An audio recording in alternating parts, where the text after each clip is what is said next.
Bem, vamos lá. Espero que agora funcione. Bem, isso aqui é um resumo do que a gente já viu até hoje, desde o início da disciplina. Começamos a falar de simulação em pesquisa operacional, passamos pelo software Arena,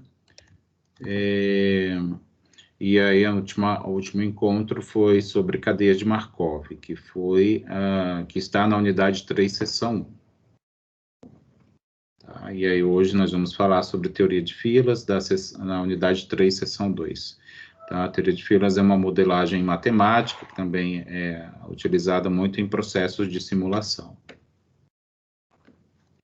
A gente vai ver essa sessão hoje e também a sessão 3. Tá? Então, a nossa aula vai ser longa. Bem, aqui é para lembrar que vocês têm coisas para fazer, né? Então, tem que ter feito a leitura da sessão 3.2, tem que ter feito as 3 questões lá da atividade pré-aula e ter feito a leitura da web-aula, que é um complemento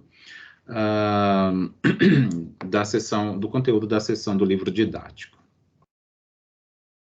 Bem, vamos falar sobre filas, né? Pensar em filas é exatamente o que a palavra quer dizer, formar fila para a busca de um atendimento, de um serviço ou de alguma outra coisa que possa ser fornecida para uma demanda grande, né? E isso implica também a possibilidade de usar essa teoria ou essa modelagem também em ambientes de manufatura, ou seja, ambiente industrial. Bem, falar em teoria de filas, a gente pensando nas linhas de produção, né, das empresas manufatureiras, ou seja, nas indústrias, falar em filas é falar em congestionamento, né? Ou seja, ele vai ocorrer quando não houver um bom balanceamento do sistema.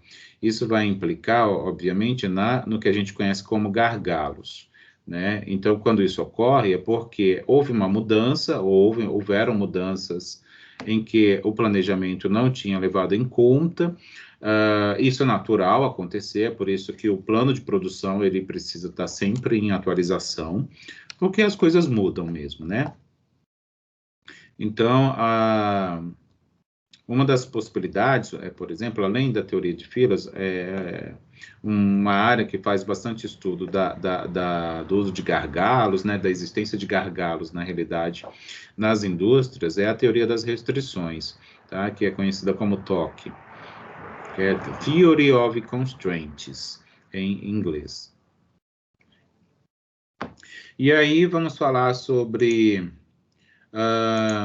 as características, tá, de uma fila, que são a população, que pode ser finita ou infinita, o modo de chegada, vamos falar com mais detalhes, a forma de atendimento da fila, a disciplina em que a fila vai se formar e a estrutura do sistema onde a fila existe.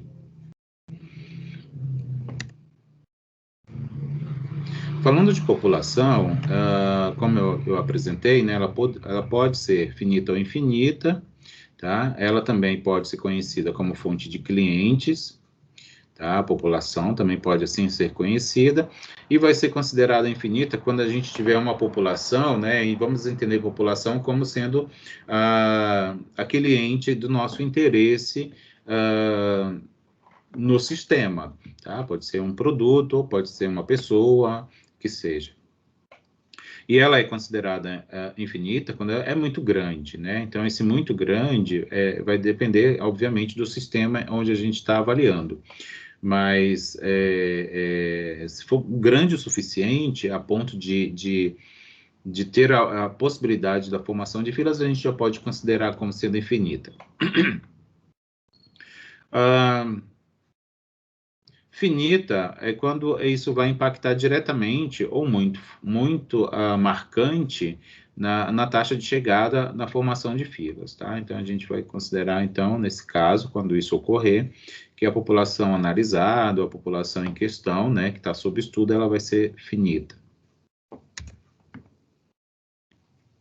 Falando do modo de chegada, né, ou seja, os clientes, né, a população, né, vai chegar, ou seja, os clientes chegarão, ou isoladamente ou em grupo, tá bom? Isoladamente ou em grupo. Quando ocorre nesse caso, isolado ou em grupo, Essa chegada ela poderá ser por um padrão conhecido ou por uma forma aleatória, tá? Quando for por a chegada ocorrer por forma aleatória, a gente vai fazer considerações da teoria de probabilidades, tá? E aí vamos estudar especificamente duas distribuições. Aqui eu já apresento uma delas, que é a exponencial.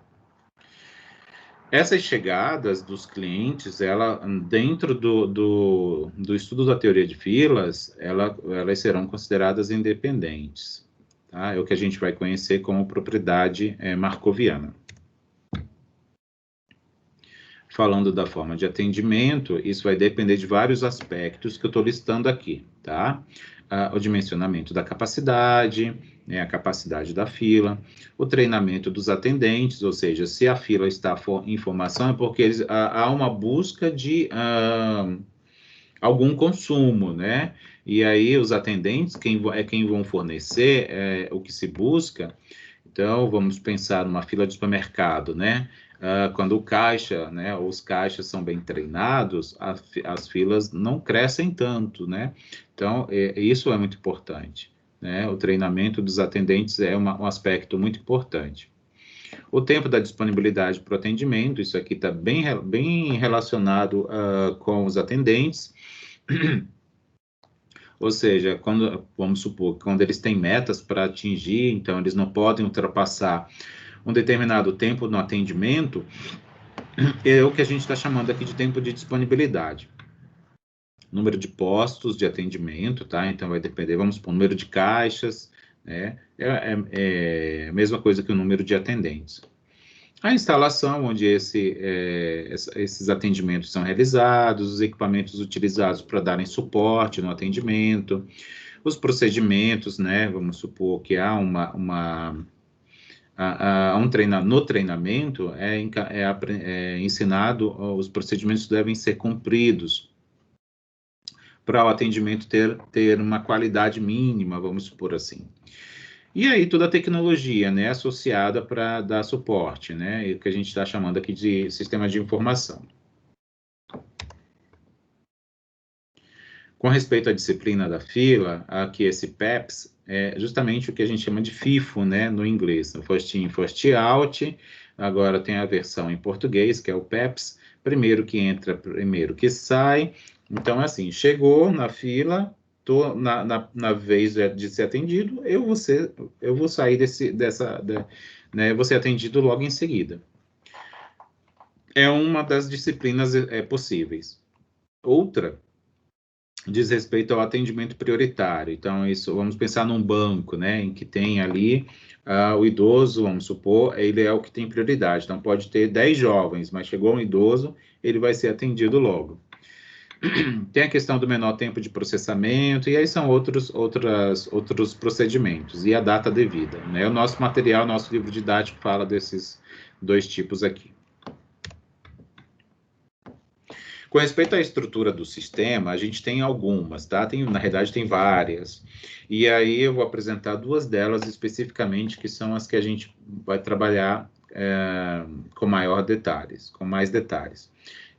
Quando a estrutura tem uma fila única e um único posto de atendimento. Aí a gente pensar em algo parecido com o que está aqui nessa figura, tá? Tem uma fila única, os clientes vão chegando e formando a fila, né? E aí tem um único canal. É como se tivesse, a gente fosse num mercadinho de bairro, por exemplo, né? E aí lá no mercadinho de bairro tem uma pessoa só atendendo. Então, forma uma fila aqui dos clientes que foram buscar algum produto e foram para a fila pagar, tá? Outra estrutura que é muito comum é quando a gente tem uma fila única e mais de um posto de atendimento. Isso aqui é bem a cara de banco, né? Banco é bastante assim. E pensando na linha de produção, pode ser que em algum processo de produção, uma das etapas ocorra em que os produtos produzidos passem por alguma etapa de produção onde só tem o equipamento. Aí, se só tiver um equipamento em alguma das etapas, e aí em etapas seguintes tiver mais de um equipamento, mais de um posto de trabalho que manuseia esse produto, né, ou esse pré-produto, vou dizer assim, pode ser também uma estrutura de sistema, tá bom? Olha, não quer mudar. Mudou. E aí, voltando aqui para a notação de Kendall, tá? Essa notação de Kendall é a formalização justamente de como esses componentes, essas características, elas vão ser estruturadas ou declaradas quando a gente estiver fazendo uma modelagem por teoria de filas. Essa notação, ela tem esse nome para homenagear o criador dela, tá? Que é o David Kendall. O modelo simples da notação, ele é descrito desta forma aqui, tá? Então, tem 3 elementos, A barra B barra M, onde são 3 posições, e cada uma delas vai estar relacionada com uma característica, tá? Por exemplo, essa primeira posição aqui, que está representada pela letra A maiúscula, ela se refere ao processo de chegada no sistema, tá? Então, está muito relacionada com a fila. O item B, tá? O elemento, desculpa, a posição B aqui, ela está relacionada com o tempo de atendimento, tá? Então, é o tempo em que o cliente fica em atendimento, ou seja, quando ele está em busca de algo e ele conseguiu alcançar, né, o que ele desejava. No entanto, para que ele finalize ali realmente o seu desejo ou a sua demanda, ele vai gastar, vou dizer assim, um tempo mínimo. E, por fim, essa última posição, que é a letra M minúscula, se refere ao número de postos de atendimento. Bem, para quem já fez essa disciplina, a disciplina de processos estocásticos, pode ser que vai relembrar isso que a gente viu lá, né? Ou que viram lá com outro professor. Bem, vamos falar então sobre essas posições, tá? Da notação de Kendall. A posição é a A e a posição B, então as duas primeiras posições. Quando nessas duas primeiras posições estiver a letra M maiúscula, a gente está dizendo que o processo de chegada e o processo de atendimento, ou o tempo de atendimento, eles têm a características markoviana, tá? Markoviana quer dizer o quê? Probabilística, tá? Então, é aleatória, aí tem lá todo o processo probabilístico associado. Quando a gente está falando de processo de chegada markoviano, a gente vai estar falando da distribuição exponencial, distribuição de Poisson, da mesma coisa aqui na segunda posição, referente ao tempo de atendimento. Quando ele é markoviano, é especificamente distribuição exponencial. E aí, quando ainda nas duas primeiras posições da notação estiver a letra D maiúscula e não mais a letra M, a gente está falando que esses dois aspectos, eles são degenerados. Serem degenerados querem dizer que eles são constantes, ou seja, que eles não mudarão. Então, eles não têm o fator aleatório ali envolvido. Tá? Então, vai ter uma constância. Então, um padrão, né? Vai ser um padrão. Então, isso a gente chama de degenerado. Então, não tem por que fazer modelagem por modelo probabilístico. Quando nas duas posições estiver a letra E com índice K, a gente vai ter um modelo, um padrão probabilístico, um padrão não, né? Vai ter uma estrutura probabilística especificamente por uma distribuição de Erlang. É uma distribuição muito usada em estudo de sistemas, tá? De simulação de sistemas. E aí esse índice K aqui representa o que eles chamam de parâmetro de forma, tá? De forma da distribuição. E aí, por fim, né, aqui quando tiver nas duas posições a letra G maiúscula, a gente está dizendo que é geral, ou seja, a gente não está fixando nada. Pode tudo, é isso. E aí é claro que quando a gente deixa livre, a gente perde mais o controle do sistema, tá? Então, de certa forma, tem um ganho, mas também tem uma perda, porque se a gente deixa geral, a gente não faz ideia do que pode surgir, tá? E isso, de certa forma, impede um planejamento de longo prazo, por exemplo. Vamos falar sobre a estrutura de sistema ainda, tá? sobre a notação de Kendall, quando a gente tem aqui as 3 posições, por exemplo, quando vocês enxergarem um sistema de filas com esta representação, M/M/1, a gente está dizendo que ele tem um processo de chegada marcoviano, um tempo de atendimento marcoviano e tem um único atendente no meu sistema, tá? Então, está aqui a tradução. Tempo entre chegadas de clientes tem distribuição exponencial, então é o processo de chegada. Tempo de atendimento também tem distribuição exponencial. E só tem um atendente ali no meu sistema, recebendo os clientes. Vamos ver um exemplo? O simulador anotou, minuto a minuto, o número de pessoas que chegavam em um posto de vacinação durante o período de 1 hora. Então, alguém ficou lá anotando, num período de 1 hora, quantas pessoas chegavam, né? Nesse período de 1 hora, de minuto em minuto, ficava contando quantas pessoas chegavam, né? Passou um primeiro minuto, quantos chegaram? Passou o segundo, quantos chegaram? O terceiro, até o minuto 60, né? Para completar 1 hora. Isso está aqui representado no quadro que eu vou mostrar para vocês. Então, está aqui, olha. Então, a gente tem 60 valores aqui, que representam o número de pessoas que chegaram lá naquele posto para vacinação, né? Vamos supor que... Agora, né, coincidiu da gente estar na vacinação para a Covid, né? Então, vamos supor que chega duas pessoas no primeiro minuto, chega uma no segundo, 2 no terceiro, e até o 60º minuto, tá? Somando os números de pessoas que chegaram no posto, a gente vai ter 120, tá? Então, se a gente somar esses valores que aqui estão, a gente vai ter 120 pessoas chegando no período de 1 hora, né? E aí a gente vai considerar aqui, né, em minutos. Temos como taxa de chegada, então, já aparece a primeira medida de diagnóstico, vou dizer assim, ou medida de desempenho do sistema, justamente o que a gente chama de taxa de chegada. Tá? A taxa de chegada, no caso no posto, né, que é o exemplo, o caso do sistema do exemplo, né, é o posto de vacinação, vai ser dada por essa conta bem simples aqui, né? Se a gente tem 120 pessoas chegando em 60 minutos, né, a gente vai ter quantas chegadas por minuto? 2 chegadas por minuto. Então, é como se fosse uma média, né? Isso aqui é uma média simples, que é o que a gente conhece aqui dentro da teoria de filas como taxa de chegada.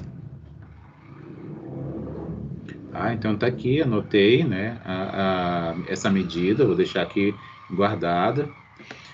O intervalo médio de chegadas, que a gente está chamando de IC, tá? Intervalo de chegadas, ele vai poder ser calculado pelo inverso desse lambda, tá? Ou seja, é o tempo que demora entre uma chegada e outra, tá? É o que a gente chama de intervalo de chegada. O inverso desse lambda aqui, ó, vai me dar exatamente o intervalo médio, tá? 1 sobre o lambda, onde o lambda é igual a 2 chegadas por minuto, então vai dar meio. Ou seja, de meio em meio minuto chega alguém, em média, tá? Ou seja, uma pessoa chega a cada meio minuto, em média, tá? Em média. É outra medida de desempenho, né? Então, a gente já falou da taxa de chegada, do intervalo entre chegadas, vamos falar de uma terceira medida, que é o tempo médio de atendimento. Então, nisso aqui tudo, né, a gente já tem 3 medidas de desempenho de um sistema de filas, né? Ou seja, algum sistema, no caso aqui é um posto de vacinação, tá? Esse posto de vacinação, ele é um prestador de serviço, a gente é o nosso sistema, no caso, tá? Dentro da nomenclatura da teoria de filas. A fila é formada por pessoas que estão indo em busca de algo, no caso é da vacina, né? E a gente está avaliando isso para entender como que é a dinâmica desse sistema, tá? Então, o tempo médio de atendimento, vamos lá, o TA, ele vai ser a soma dos tempos de atendimento dividido pelo número de observações, tá? Então, se a gente tiver, vamos supor que a gente tem aqui esse quadro, 60 valores aqui, tá? esses 60 valores, eles representam o tempo que demorou para cada um daqueles clientes ser atendido, ou seja, ser vacinado. Foi demorado o negócio, né? Olha aqui. Mas é em segundos, tá? É em segundos. 23 segundos, 15 segundos e assim vai-se, tá? Deixa eu ver se é isso mesmo.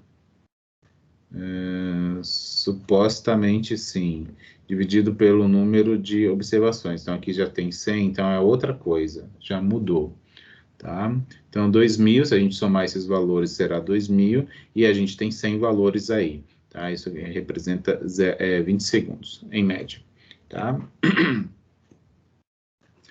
A gente pode converter, então, ó, também, podemos ver que o tempo de atendimento por minuto, a gente pode, quando a gente faz essa inversão desse resultado aqui, a gente pode interpretar esse resultado como sendo pessoas por minuto, tá bom?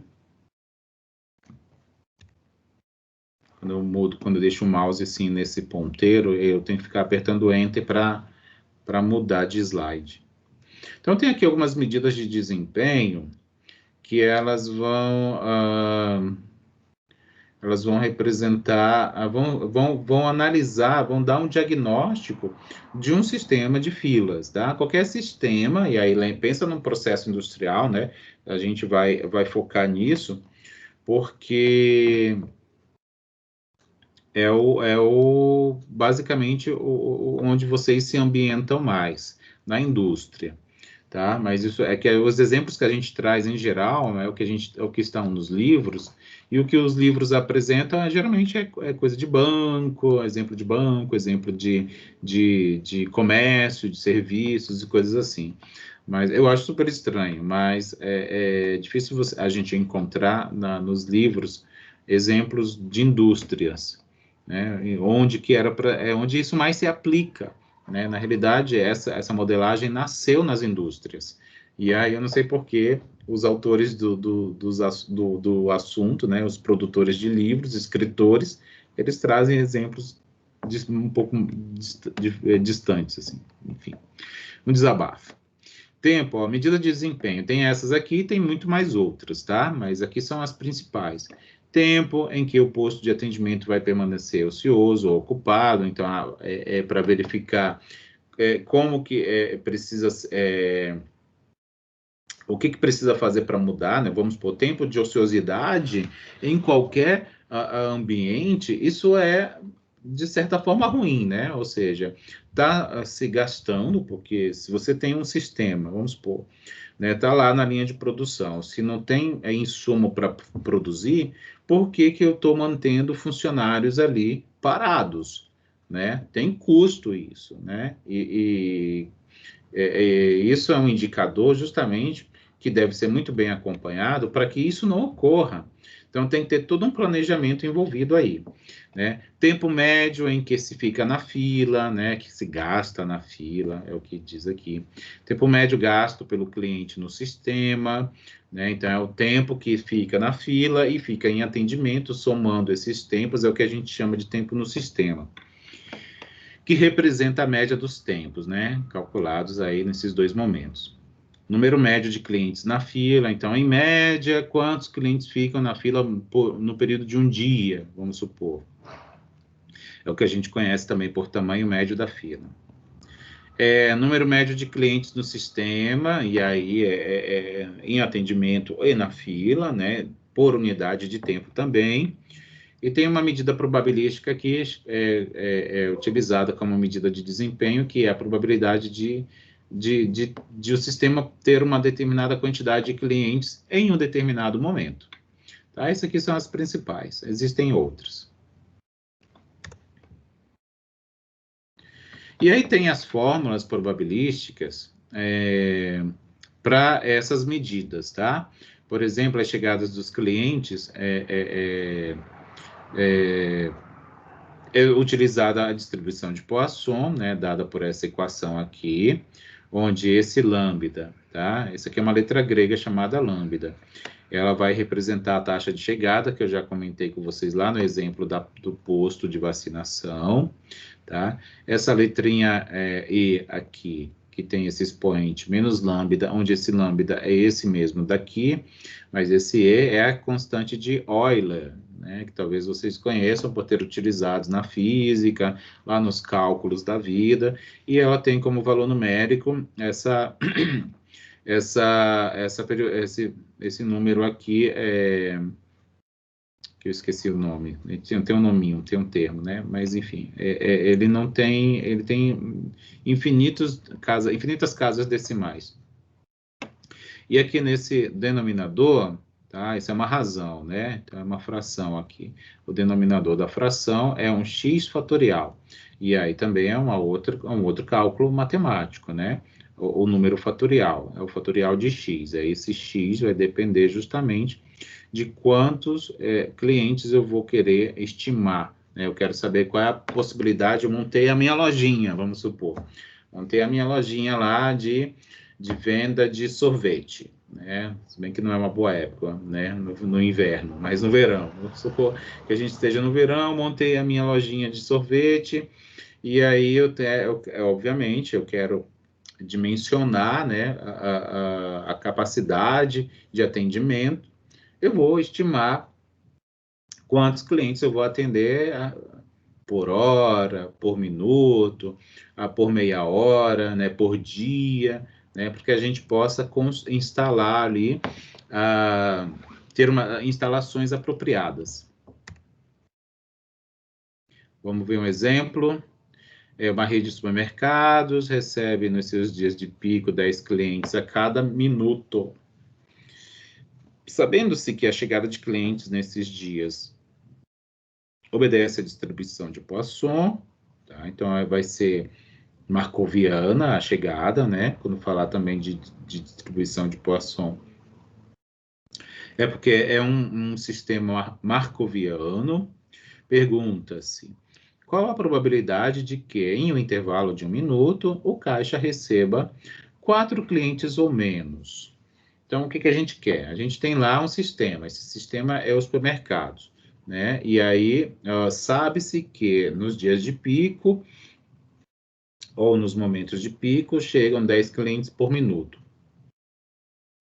E aí, a outra informação sabe-se que essas chegadas, elas não são padrão, né? Não tem uma constância, então ela é aleatória, por isso atribui-se distribuição ao processo marcoviano, né? Uma característica marcoviana, que vai ser dada pela distribuição de Poisson.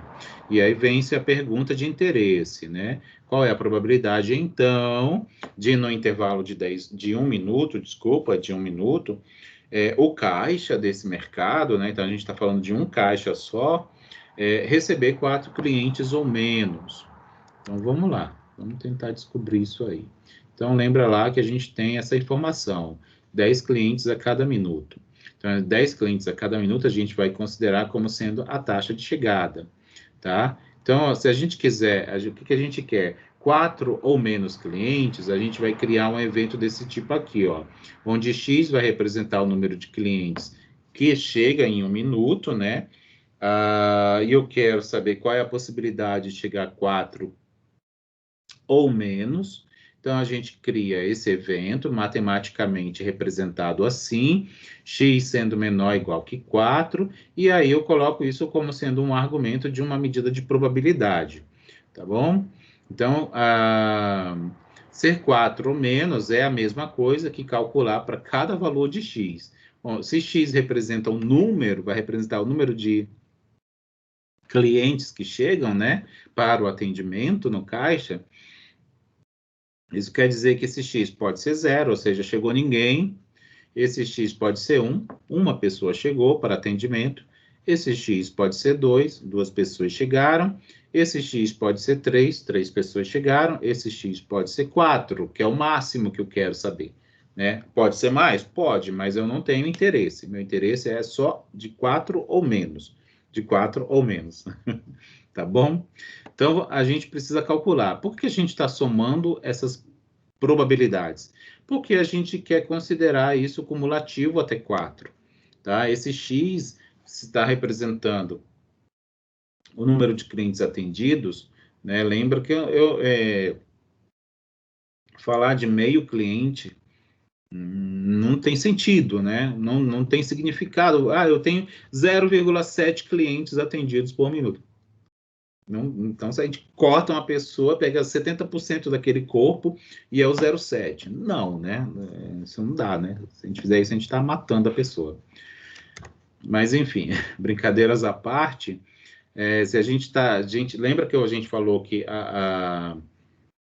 o processo de chegada, né? O número de chegadas, ele é marcoviano, e ele é marcoviano de acordo com uma distribuição de Poisson. Né? Se ele tem esse aspecto, a gente vai pegar justamente a função matemática que representa uma distribuição de Poisson, que é justamente aquilo que eu mostrei para vocês agora há pouco. Acho que eu mostrei até rápido demais. Estou tentando mudar aqui. Vou conseguir. Então, é aquilo lá, ó, lambda elevado a x, né, vezes o número de Euler a menos lambda, e isso dividido por x fatorial, né? Então, era essa a distribuição de Poisson, tá bom? E aí, por que apareceu essa soma aqui? Por causa do que eu mostrei no slide anterior, porque não vai do x, não vai de zero, né? X igual a zero, né? O primeiro evento. Isso é um x, tá? X igual a zero. Ou x igual a 1. Ou, tá? Ou, aí na matemática, na teoria de conjuntos, é a soma, né? Ou, né? X igual a 2. Certo? Ou, parece que eu estou resmungando, né? X igual a 3. Por fim, ou x igual a 4. Não é isso que a gente quer? Que a gente quer, no máximo, 4. Tem que ter um cuidado com essas expressões, tá? Então, a gente tem, os estudos de modelagem, os estudos probabilísticos, eles exigem da gente, não só esse, claro, esse tipo de disciplina, esse tipo de estudo, exige muita interpretação de texto. Então, a gente está nas exatas, mas a gente tem que ser muito bom de leitura também. Né? A gente tem que ler e interpretar bem, porque senão a gente não consegue montar a modelagem. Então, tá aqui, é isso que a gente quer, não é? Quer calcular essas probabilidades que eu mostrei, inclusive, agora há pouco para vocês. Né? Essas probabilidades. Por isso, a gente quer uma soma de probabilidades. Tcharam, por isso que está aparecendo aqui. Uma soma de esse x, ele não vai de 0 até 4, ó. 0, 1, 2, 3 e 4. Né? Então, olha aqui, ó, de 0 até 4. E aí, por que aparece 10 aqui, hein? Se a gente olhar para essa fórmula aqui, ó, lambda elevado a x, 10 elevado a x. Por analogia, então, eu posso dizer que esse lambda é igual a 10. Concordam? Esse lambda é igual a 10. Se esse lambda é igual a 10, de onde que ele veio? Daqui, ó. 10 clientes por minuto. Então, isso aqui é a minha taxa de chegada, que também é aquela coisa. Eu acho que eu passei muito rápido ali, né? E aí, ó, E a menos lambda, então, E elevado a menos 10. Então, aparece o 10 aqui de novo. E x fatorial. Então, vamos lá, vamos calcular isso aí. Tcharam, tá aqui, ó. Para zero, então, onde tinha x naquela expressão, para zero, eu substituo x por zero. 10 elevado a zero, zero fatorial. Quando x é 1, 10 elevado a 1, 1 fatorial. Quando x é 2, 10 ao quadrado, aqui 2 fatorial. Quando x é 3, 10 ao cubo, e embaixo 3 fatorial. Quando x é 4, 10 à quarta potência, e embaixo 4 fatorial. Então, essas aqui são as probabilidades, né? Quando x é 0, quando x é 1, quando x é 2, quando x é 3, e quando x é 4. E aí a gente faz todos esses cálculos. Né? Se a gente faz esses cálculos primeiro e depois soma, a gente vai chegar em um resultado aproximadamente igual a esse aqui, 0,0292, tá? Eu deixo aí para vocês tentarem, tá? Tentem, se não conseguirem, me avisem, que aí a gente faz junto. Vamos falar, então, sobre intervalo médio entre chegadas, que é obtido, isso é dado pela esperança de X, tá? A gente vai falar já. O tempo de serviço, ou o tempo de atendimento, essa é a esperança de S. A taxa de chegada, que é o que a gente viu agora há pouco, a gente vai ver que isso, que é aquele lambda, né? Ele vai ser definido como sendo 1 sobre o valor esperado de X, onde esse X é o número de chegadas. A taxa de serviço ou taxa de atendimento, né, que está aqui em cima, olha, ela vai ser definida matematicamente por essa expressão aqui. A gente vai representar pela letra grega mi, tá? M, a gente escreve, fala mi, mas é mu que a gente escreve, tá? É 1 sobre o valor esperado de S. A gente vai já ver melhor isso. Vamos, aqui eu vou só apresentar as expressões matemáticas, tá? De cada uma dessas medidas. Quando a gente fala do fator de utilização do sistema, a gente está falando do quanto o sistema é sobrecarregado, não, né? De quanto ele suporta a demanda, tá? De quanto ele suporta a demanda, é o que a gente chama de fator de utilização, ou de razão de utilização, que vai ser representada pela letra grega ρ, tá? É cheio de letra grega, né, nessa teoria, né? Então, a letra grega ρ vai ser dada por essa razão aqui, entre o lambda, dividido pelo m vezes o mi. Então, vai ser a taxa de chegada dividido pela taxa de atendimento multiplicada por m. Esse m que está aí nessa expressão, ele vai representar o número de postos de atendimentos, e eles serão considerados atendimentos em paralelo, tá? Então, isso é um pressuposto para fazer o cálculo dessa medida.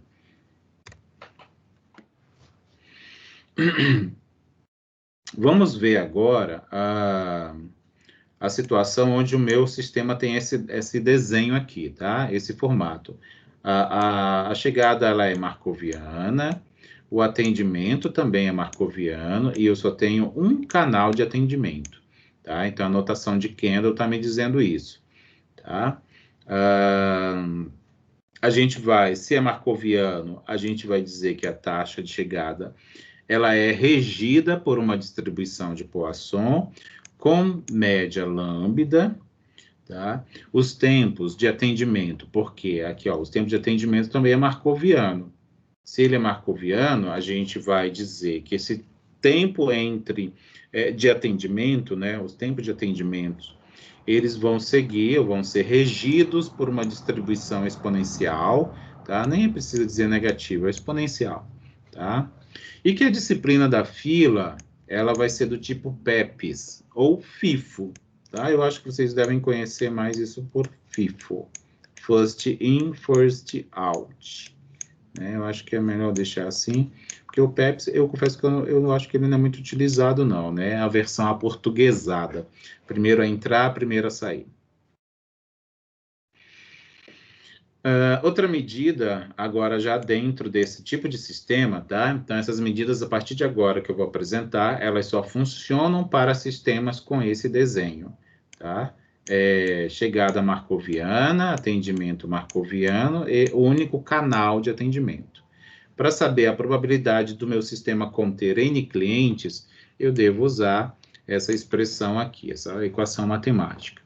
Tá? Divido a taxa de chegada pela taxa de atendimento e elevo a N, e aí, esse N, vamos supor, eu quero saber a probabilidade de ter 10 clientes no meu sistema. Se ter 10 clientes no sistema, quer dizer que ele pode estar em atendimento, ele pode estar esperando, mas desde que no total, ali no meu ambiente, tenha 10. Multiplicado, esse pontinho aqui é de multiplicado, pela diferença, dividido por esse cara aqui. E aí eu chego no valor de probabilidade. Lembra que um valor de probabilidade, ele sempre é um número entre 0 e 1, Se eu chegar num resultado acima de 1 ou abaixo de 0, está errado, né? Eu errei alguma coisa do cálculo, então é preciso ser revisto. A probabilidade do sistema estar ocupado com 1 ou 1 milhão de clientes, não interessa, eu só quero saber se está ocupado, ou seja, se não está parado, não está ocioso, tá? Para saber disso, é só considerar que no meu sistema inteiro tem 1 ou mais clientes. E aí é dado por essa expressão bem simples. Lambda sobre o mi, tá? Vale sempre lembrar, lambda é taxa de chegada, o mi é taxa de atendimento.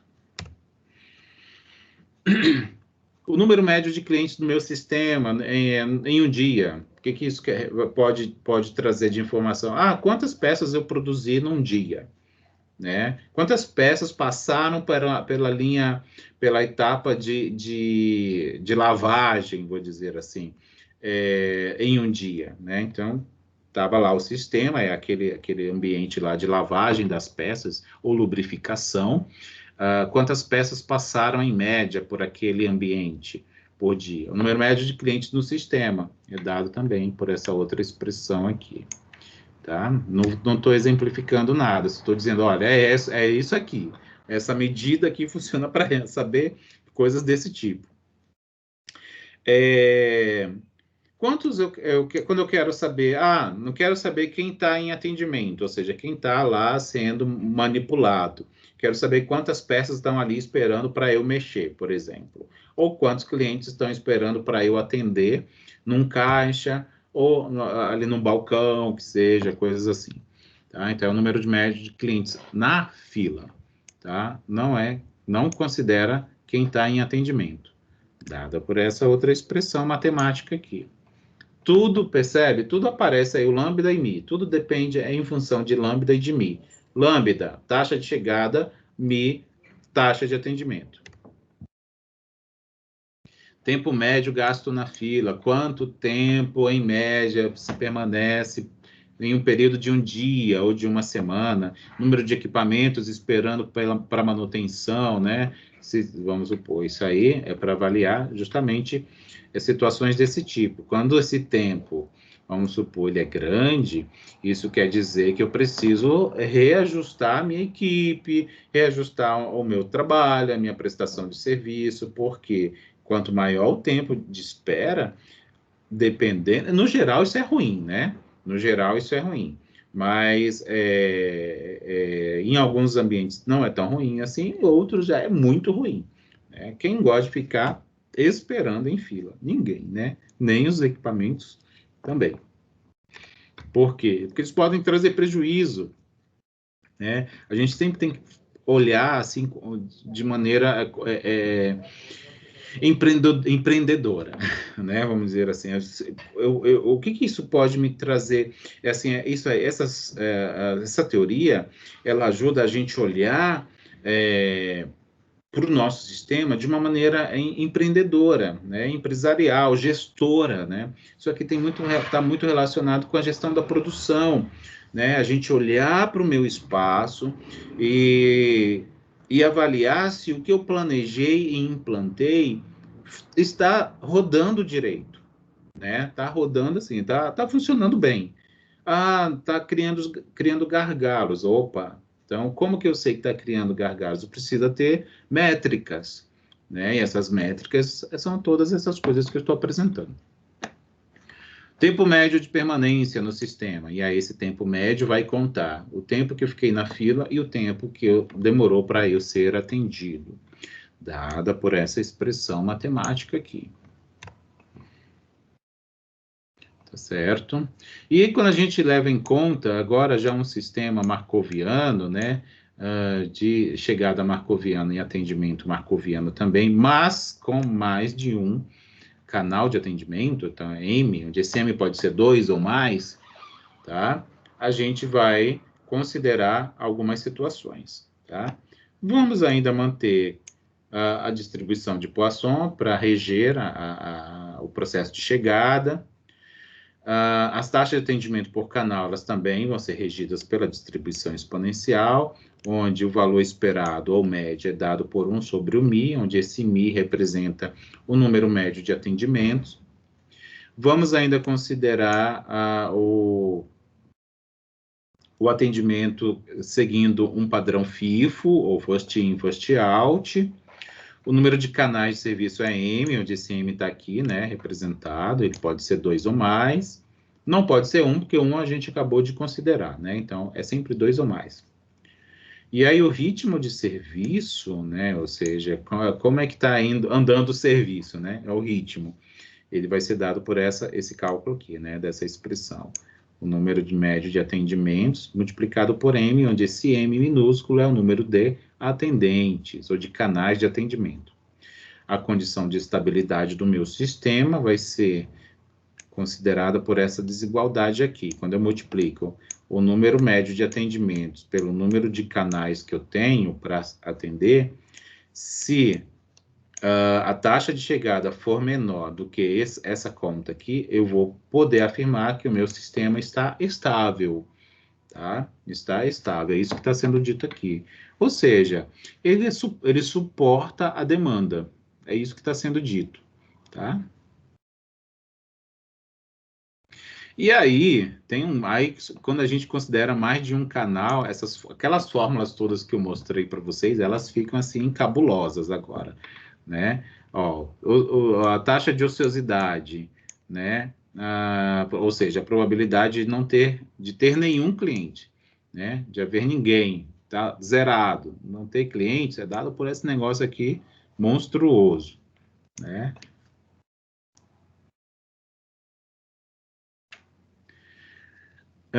Aí a probabilidade de ter N clientes, né? N clientes, né? No sistema.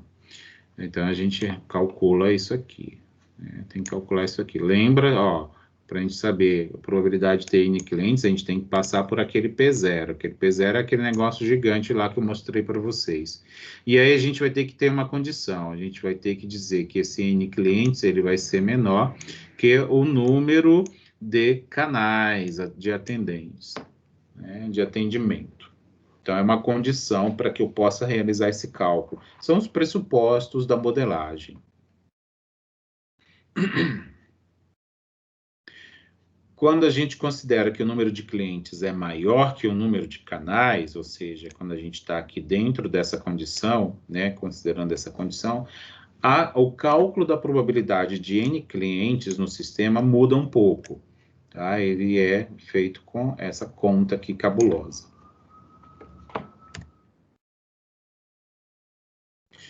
A probabilidade de ocupação total, ou seja, a probabilidade de todos os canais estarem ocupados num determinado período. Tá? Tudo isso aqui, a gente sempre olha para isso pensando em períodos de tempo. Dia, mês, hora, ano, minuto, semana, quinzena, certo? Tá? Sempre isso. Então, a probabilidade de os canais estarem todos ocupados em um determinado momento, dada por essa fórmula aqui.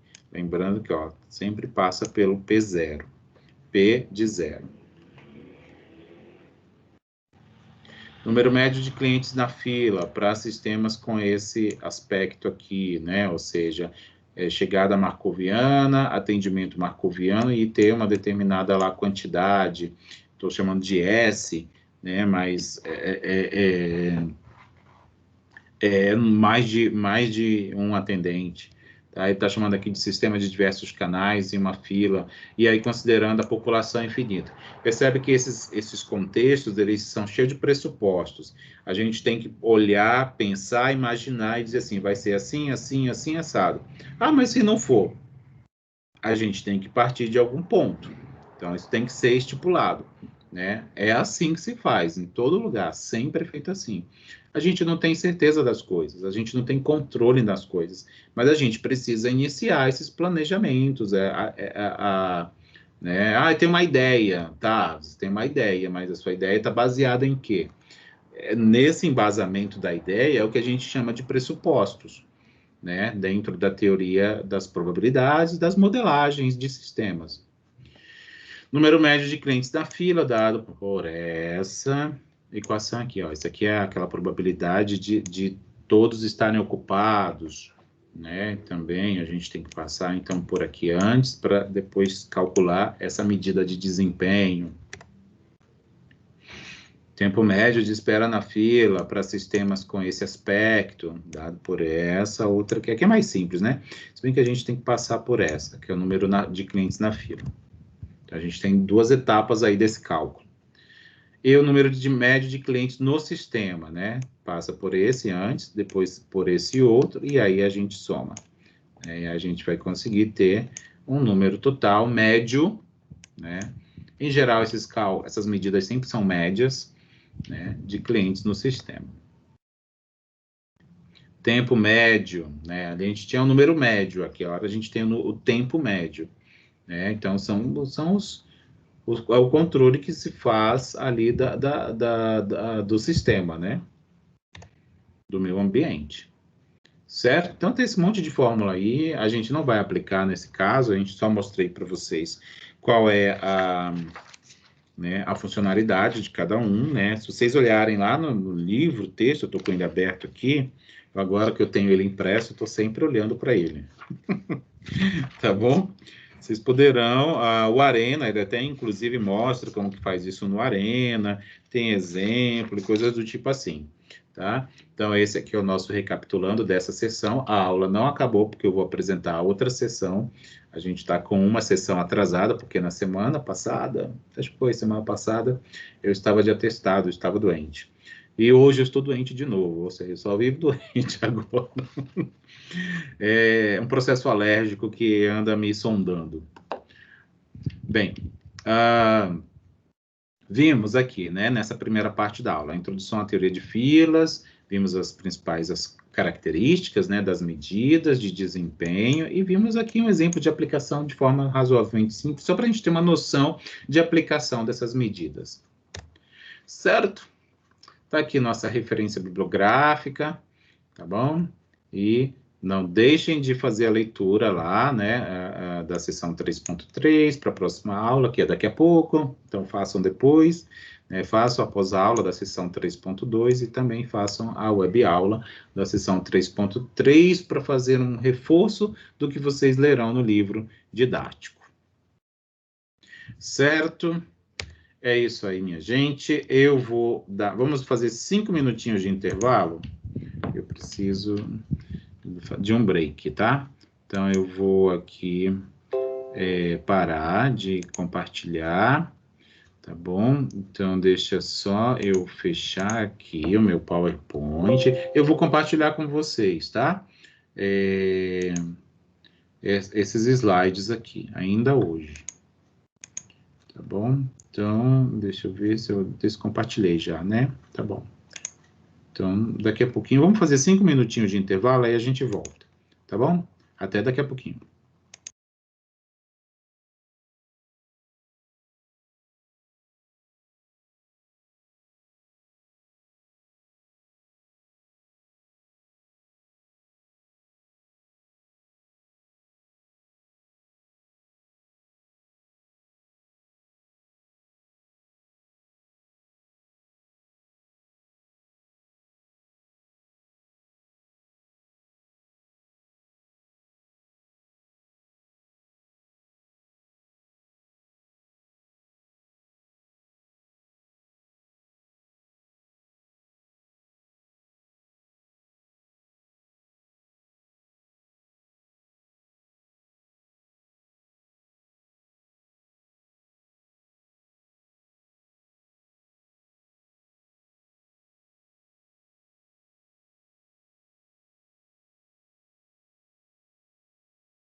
Bem, voltando.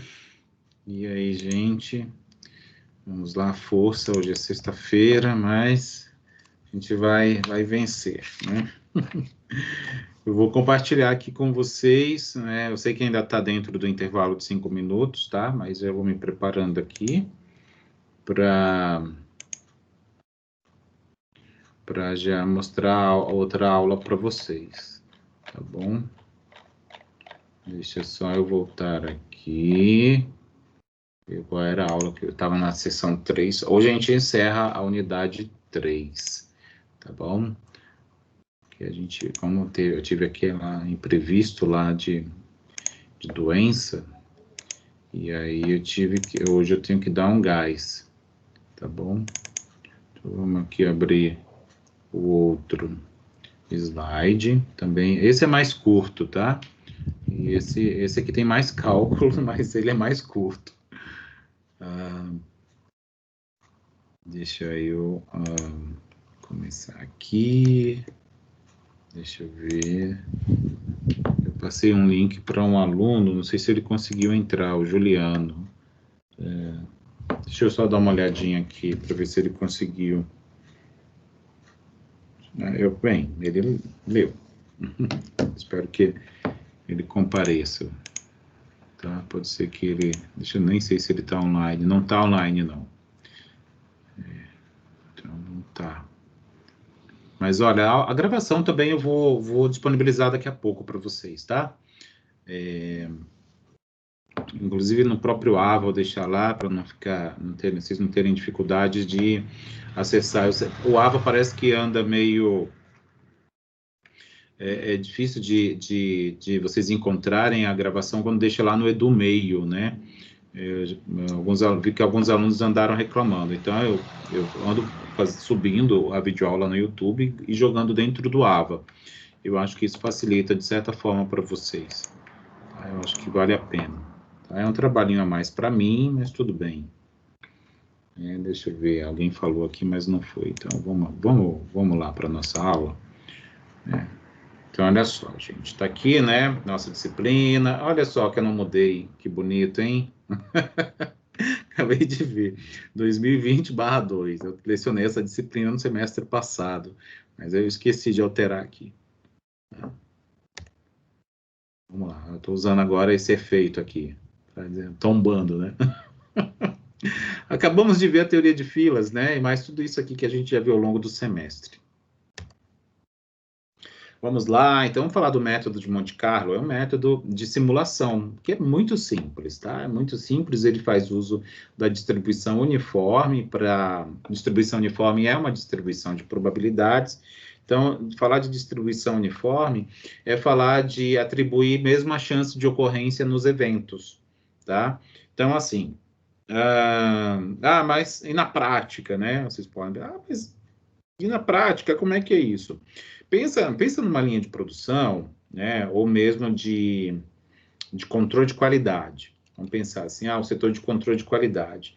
Então, a cada hora, o controle de qualidade seleciona 2 peças da produção para fazer uma inspeção, né?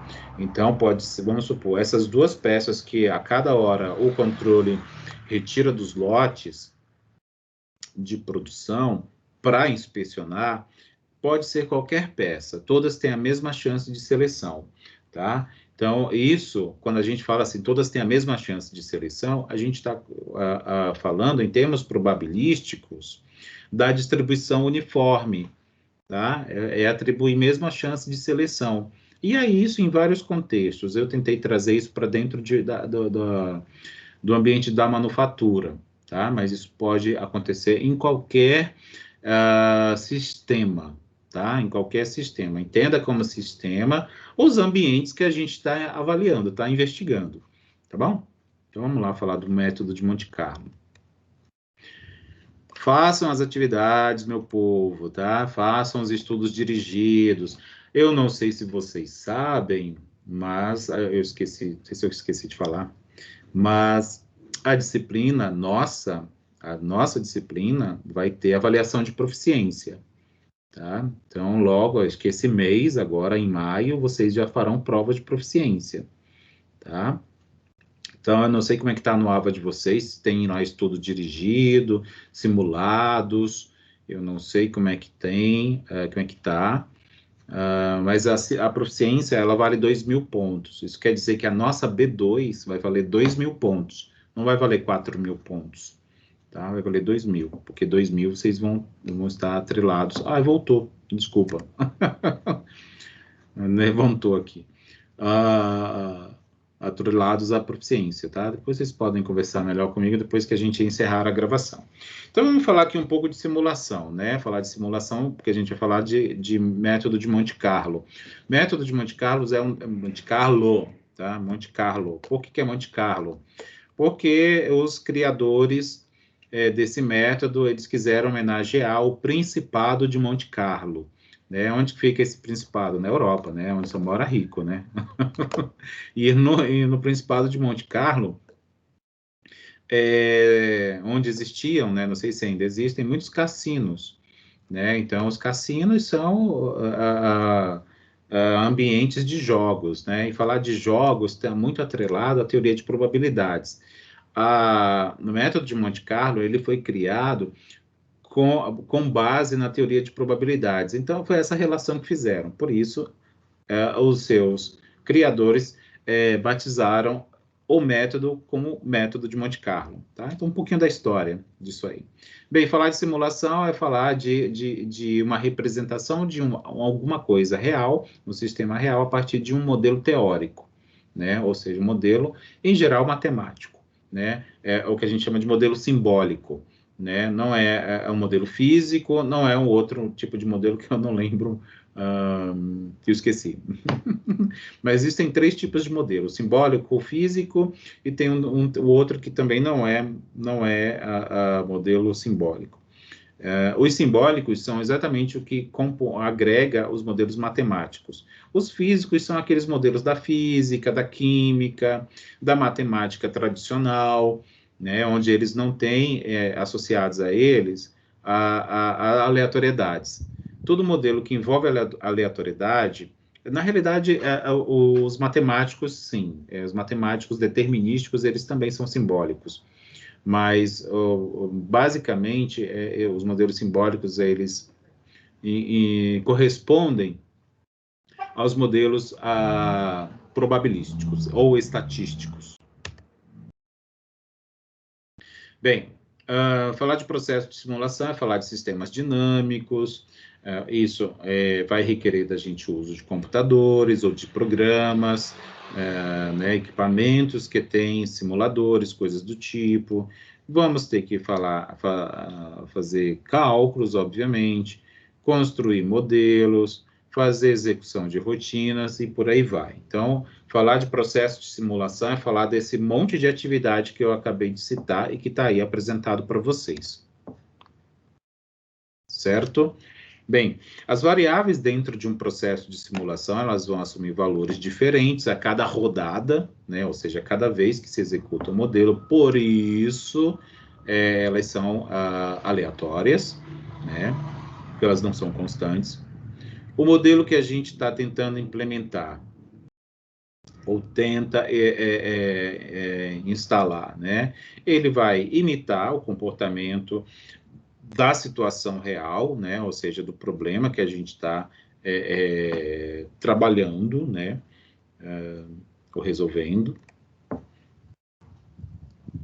As variáveis, né? Ou seja, os aspectos que estão relacionados com a situação que eu estou tratando vão ser representadas por variáveis, tá? Variáveis do modelo.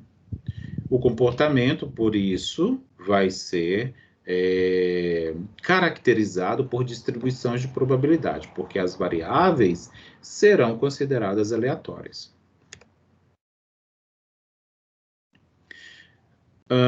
O processo de simulação ele é desenvolvido em ambientes de tomada de decisão sob risco. Quando a gente fala de análise de decisão, lembra lá que a gente tem 3 possibilidades de cenários? A gente tem as tomadas de decisão sob certeza, as tomadas de decisão sob incerteza e as tomadas de decisão sob risco.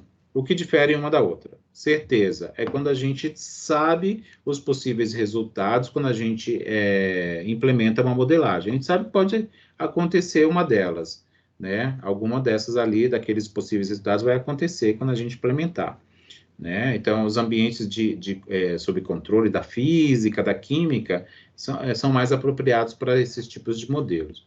A tomada de decisão sobre incerteza é quando a gente tem resultados que não são conhecidos, mas que a gente sabe quais podem ser.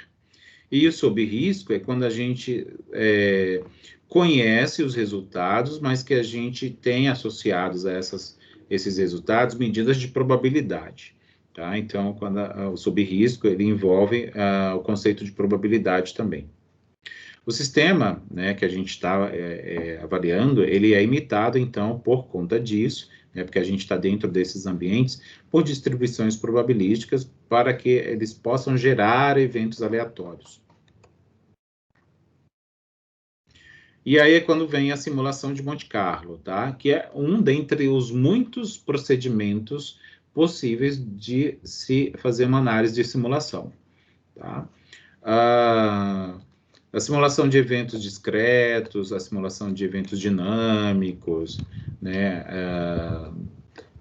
Dentre outros tipos de sistemas, muitos deles têm por detrás justamente esse conceito da simulação de Monte Carlo, porque ele é razoavelmente simples de ser instalado, de ele ser implementado, e ele modela muito bem uma série de fenômenos, tá?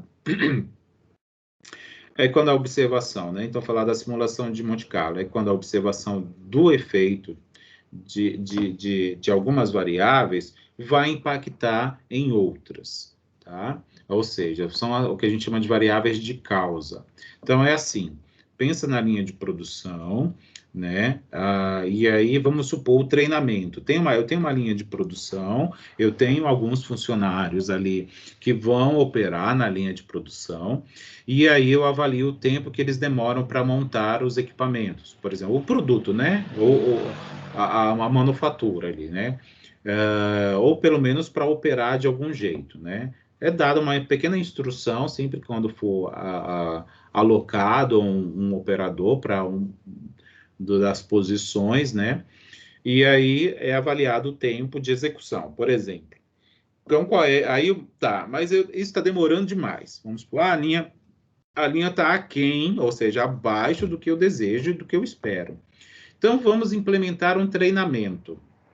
Vamos treinar essas pessoas para que elas fiquem mais ágeis, né? Para que a produção aumente, né? E aí eu vou avaliar qual é o impacto do treinamento na produção, tá? Então é isso, é o efeito do treinamento, tá? Por exemplo, o efeito do treinamento na produção. Então, o treinamento vai ser o que a gente está chamando de variável de causa, né? Ele vai trazer um efeito para eu obter um resultado do meu interesse.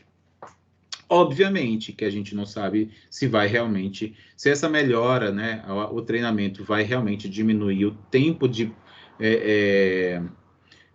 produção, o tempo de manipulação, né, das peças e tal. Se vai realmente diminuir e se vai diminuir significativamente.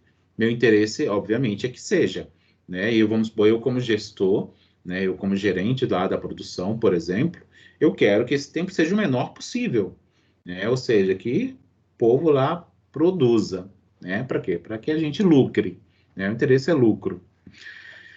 Certo? E aí essas variáveis todas deverão ser mensuradas de alguma forma, né? Porque se a gente está falando de modelagem, a gente precisa de dados, né? Deixa eu ver se isso aqui funciona. Uma hora funciona, outra hora não funciona. Tá aleatório aqui meu mouse. Bem, precisamos do conceito de variáveis aleatórias, né? E aí, em geral, antigamente, vou falar assim, né? Eram obtidas em tabelas de números aleatórios, mas atualmente isso já não faz sentido na época da tecnologia em que nós vivemos. Então, faz-se uso de programas computacionais. Vamos ver exemplo? Esse exemplo é bem bonitinho. Considere a soma de valores obtidos, porque ele é muito didático. a soma de valores obtidos a partir do lançamento simultâneo de 2 dados não viciados. O que é dizer que um dado é não viciado? É quando ele não tem tendenciosidade. Tá? Então, ou seja, joguei um dado, pode acontecer qualquer uma das faces aqui que eu vou olhar, quando ele cair em alguma superfície, pode ocorrer qualquer uma. Ele não tem uma tendenciosidade. Ah, porque ele está meio torto. Se eu jogar, a tendência é sempre aparecer a face 2, por exemplo. Então, aí seria um dado viciado. Então, eu estou descartando essa possibilidade, né? Ou seja, é um dado perfeito. Tá? Então, são 2 dados perfeitos. E aí eu quero somar os valores que vão ocorrer. Por exemplo, esse resultado aqui, ó. Vou pegar aqui o apontador. Ó, esse resultado aqui, 1,1, ou seja, entre parênteses, que está me dizendo aqui, está me referindo ao resultado que eu joguei os 2 dados, eles caíram lá na superfície na qual eu deixei eles caírem, e aí ocorreu a face 1 nos 2. Tá? Face 1, ou seja, uma bolinha, né? Face 1 é isso aqui, né?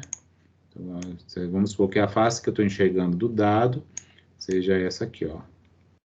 Dos 2, né? Tá? Então, aqui, ó. Que não tá assim perfeito, né? Então, esse meu dado aqui, ele é tendencioso, né? Ele não tá perfeito. Joguei, né? Então, são as 2 faces que eu estou enxergando. Tá? Então, isso aqui, ó, representa isso.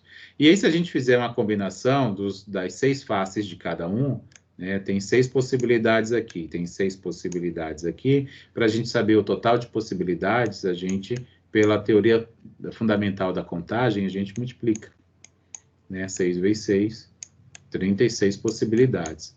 Então, tem 36, né? A gente contar aqui 1, 2, 3, 4, 5, 6 na linha, e na coluna também tem 6, ó. 2, 3, 4, 5, 6. Então, 6 por 6. 36 possíveis resultados. Estão todos aqui.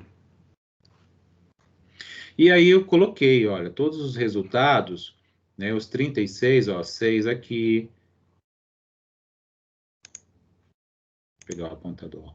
6 aqui, 6 aqui, aqui mais 6, mais 6, mais 6 e mais 6.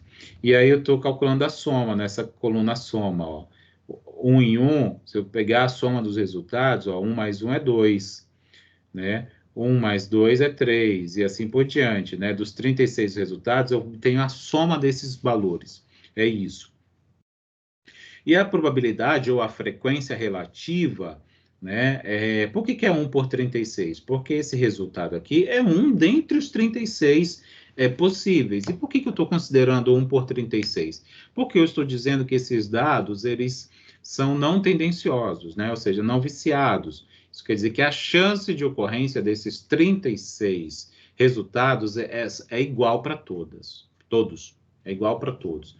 E aí vem o conceito lá do Monte Carlo, né? Tá vendo como está entrando lá o conceito do Monte Carlo, ou da distribuição uniforme?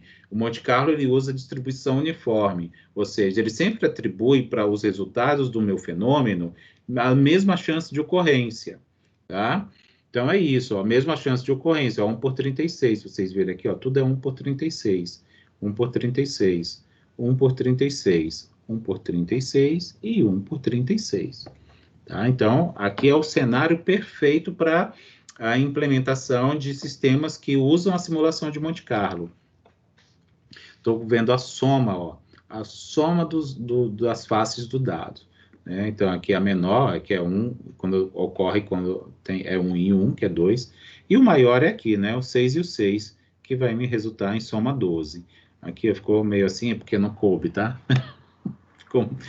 A tabela ficou um linguição, né? A tabela ficou um linguição.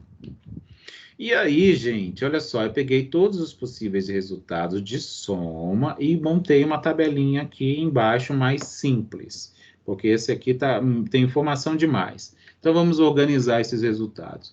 Então, ó, 2 aparece quantas vezes? Uma vez dentre as 36, que é só aqui que aparece. 3 aparece aqui, e aparece aqui, ó, quando é 2 e 1 e quando é 1 e 2. 2 vezes das 36. O 4, aqui, mais vezes, outra. Tem mais vezes? Outra. Tem mais? Não tem. Então, das 36, aparece 3 vezes. A soma 4, né? Quando é 1 e 3, quando é 2 e 2, e quando é 3 e 1. E assim eu fiz para os outros, né? Ou seja, percebe? Ó, aqui, ó, 6, ó. Quando é 6, é 5 de 36. Vamos encontrar. Deixa eu pegar a canetinha aqui. Então, onde que acontece o 6? Bem aqui, ó. Quando é 1 e 5, soma 6. O que mais? Aqui, ó. 2 e 4, soma 6. Aqui também, ó. 3 e 3. O que mais? 6. Bem aqui, ó. 4 e 2. E aqui, 5 e 1. Né? E ele está dizendo que são 5 vezes, então está faltando uma, né? Cadê? Tcharam, tcharam, 5. 1, 2, 3, 4, 5. Não, tá certo, é isso mesmo, 5 vezes. Então, 5 de 36. O 7 que dá 6. 6 vezes. Aí é encontrar os que somam 7. Tá bom? Aí o 12 que acontece só uma vez também. Então, tá aqui a tabela da soma das faces do dado e as suas respectivas frequências relativas ou probabilidade clássica, né? Como a gente conhece. E aí eu montei aqui, ó, um esqueminha de probabilidade acumulada ou de frequência relativa acumulada, tá? Aqui, ó. Até aqui o acumulado é 1 por 36, e aqui, ó, o acumulado é 3 por 36, por quê? Porque eu estou somando esses dois e colocando o resultado aqui. Aqui é 6 por 36 no acumulado, porque aí eu estou somando mais esse, tá? Então, todos, esse mais os anteriores a ele. Então, é 1 por 36, mais 2 por 36, mais 3 por 36. Como tem o mesmo denominador, é só somar os numeradores. 1 mais 2 é 3, mais 3 é 6. 6 por 36. Aqui, mais 4, 10. Mais 5, 15. Mais 6, 21. 21 mais 5, 26. 26 mais 4, 30. 30 mais 3, 33. 33 mais 2, 35. 35 mais 1, 36 por 36.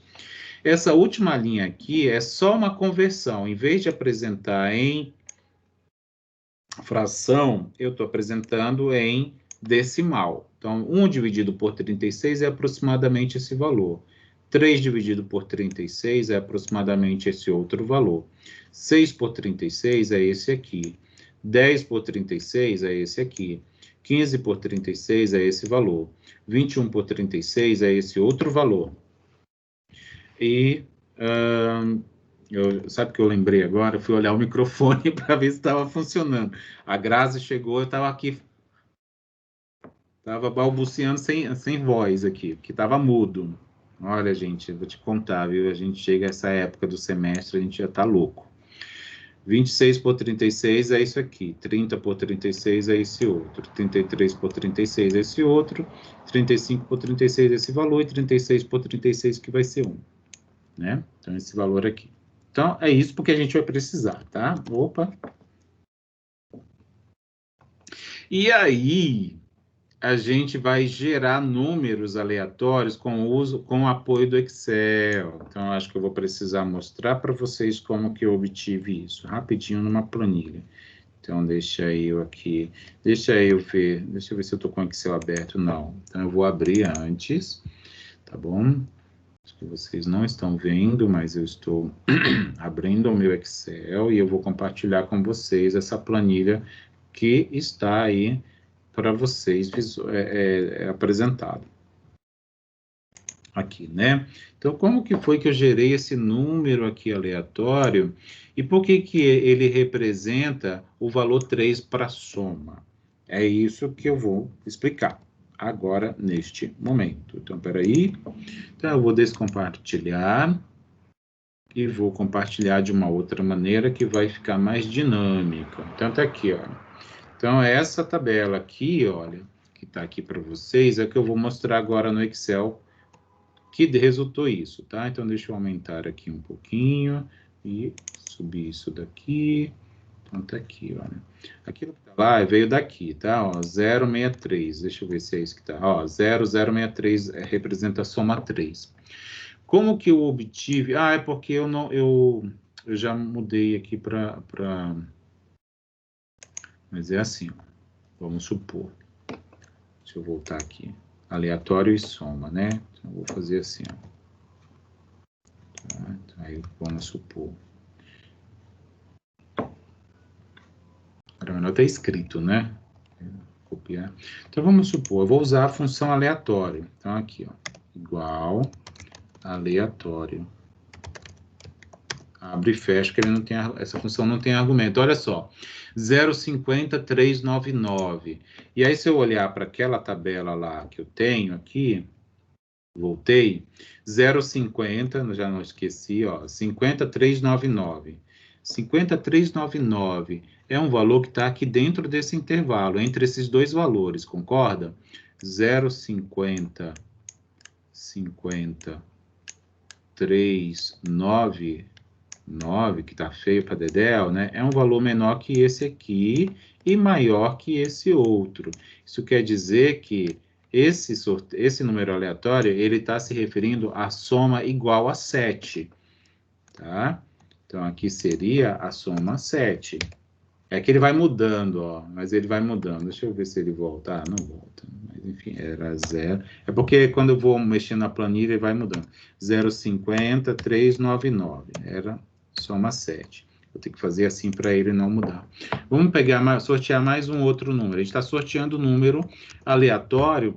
E isso, quando a gente usa essa função do Excel, a gente está fazendo uso da distribuição uniforme, ou seja, a gente está fazendo simulação de Monte Carlo. É isso. 0,75606, tá? Então eu vou fixar, para fixar, eu acho que, se não me engano, é F4 que a gente fixa. Eu esqueci, mas existe uma forma da gente fixar isso aí. O F9, deixa eu ver se é F9. Não é. Não é. Eu confesso que eu esqueci.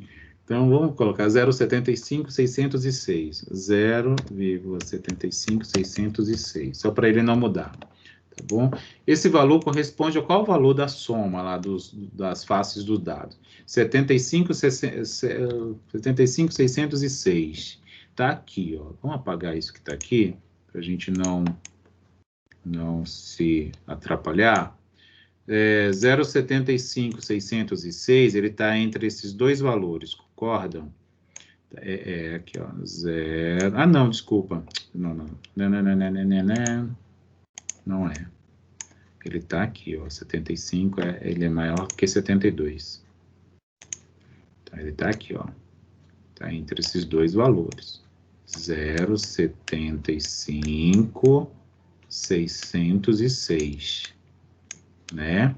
Ou seja, ele é menor que 0,833 e maior que 0,722. Então, a gente sempre olha aqui para o maior desse limite e considera a soma sendo igual a 9. Tá? Então, quer dizer que essa soma aqui, ó, esse sorteio, estou sorteando, né, um valor da soma, se refere ao valor da soma de dados quando ela é 9. Tá? Então, eu só estou tentando mostrar para vocês, assim, qual é a lógica da montagem dessa tabela que está aqui e que está aqui, tá? Então, quando eu fiz esse exercício no Excel, aconteceu isso, olha. Então, ó, 0,815, por exemplo, eu sorteei aqui, ó, 0,815, eu usei aquela função aleatório, né, abri e fechei parênteses, ou seja, a função não tem argumentos, eu estou usando a distribuição uniforme, tá, para sortear um número entre 0 e 1. É isso, a gente, quando usa aquela função, a gente está sorteando o número entre 0 e 1, inclusive, pode ser 0, pode ser 1, também, tá? Para representar a soma. Isso, na realidade, está me fazendo sortear, atribuindo valores do meu fenômeno. O meu fenômeno eu lancei dois dados, olhei as faces que eu enxergo, consigo enxergar, e somei esses valores. tá? Inicialmente, o espaço amostral eram aqueles 36 pontos que são igualmente prováveis de ocorrer, ou seja, eu estou fazendo simulação de Monte Carlo. Então, ó, 0,815, por que essa soma aqui é 9? Aí a gente volta lá, tá aqui, ó, 0,815, né? 0,815, só para vocês entenderem de onde surgiu isso, né? 0,815 está aqui, ó, também, né? Não está aqui, ó. 0,815 é menor que 833 e maior que 722. Então, por isso, é 9. Ó, 815, ó, por isso é 9. Aí, assim, eu fui construindo também os outros valores de soma. Então, estou sorteando valores da soma de acordo com a seleção aleatória desse procedimento. E isso é o que a gente chama de simulação de Monte Carlo, é muito simples, né? Obviamente que nos sistemas profissionais, eles implementam isso de outra maneira, né? E a interface que a gente vê, né? A interface com o humano, que tem uma siglazinha que é utilizada, que eu não lembro também agora, nesse momento, mas tem a interface que a gente chega nos sistemas, né? Nos sistemas industriais, né? Por exemplo, por detrás pode estar sendo executado esse procedimento, e a gente não sabe. E aí, quando eu... Tá aqui meu mouse, né? Achei que ele tinha sumido. Quando eu consegui construir esse sorteio, né, dos valores, quantos que eu sorteei? 1, 2, 3, 4, 5, 6, 7, 8, 9, 10, 11. 11 vezes 2, 3, 4, 5. Então, 55 números eu sorteei.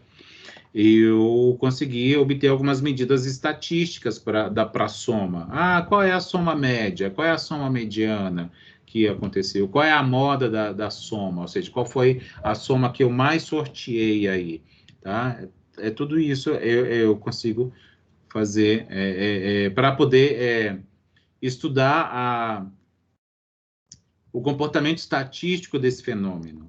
Né? Então, aqui, ó, até eu obtive aqui, veio daqui. De onde que veio isso? Se eu aperto F2, eu clico aqui 2 vezes em cima, ó, essa aqui é a função que me dá a moda desses valores da soma, ou seja, a moda é aquele valor que mais ocorreu. Se eu aperto ESC aqui, ele diz que o que mais ocorreu foi o valor 7, né? Então, ele diz que o que mais ocorreu foi o valor 7. Tá aqui 7, 7, 7, 7, 7, 7, 7. Se a gente contar assim, ó, por exemplo, conte C. Se não me engano, é essa função aqui, ó, conte C. Intervalo, então a gente marca aqui esse intervalo, esse outro, esse outro, esse outro e esse outro. E aí, deixa eu ver, conte C. Mas eu acho que eu não vou. Será? Não, acho que eu. Peraí. Conte C. Abriu. Intervalos e os critérios. Será? Eu acho que dá. Esse. E esse.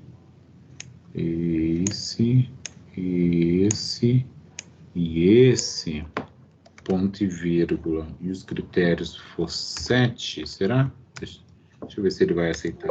Não. Tem que ser intervalo contíguo. Eu posso fazer assim, ó. Vamos pegar assim. Então, já que ele não está deixando a gente fazer, aí a gente pega aqui, cola aqui, pega aqui, cola aqui, esse, e por fim esse.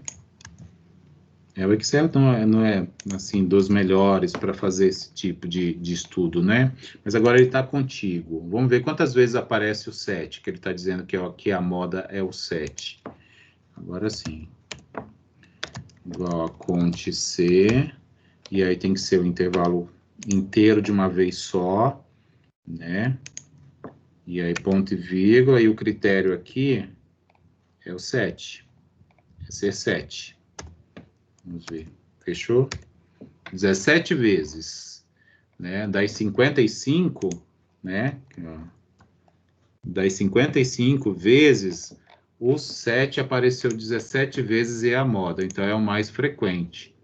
É o mais frequente. Aí dá para fazer um monte de brincadeira aí, né? Tá bom? Deixa eu ver.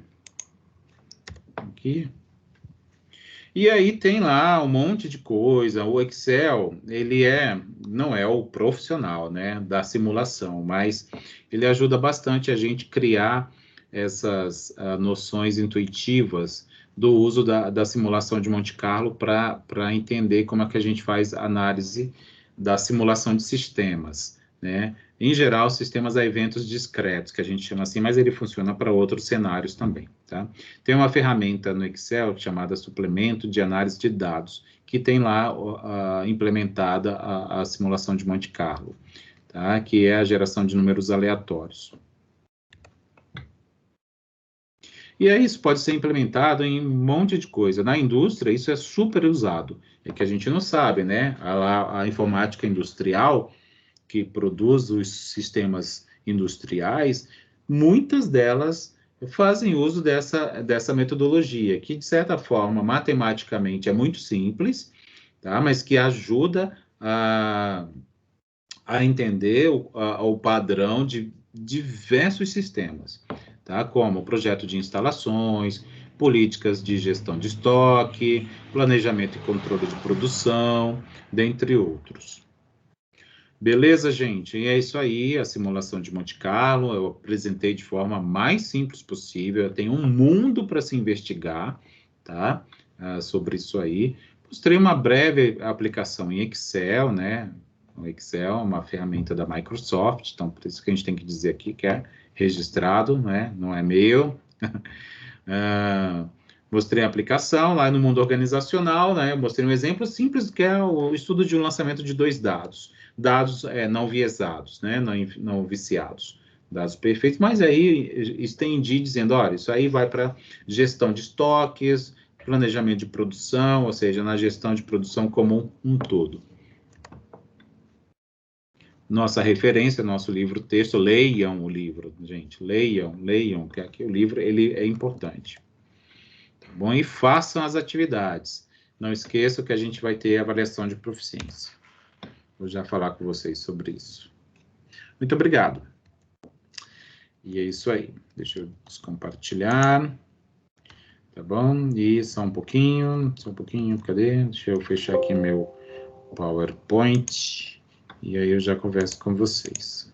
A aula está encerrada.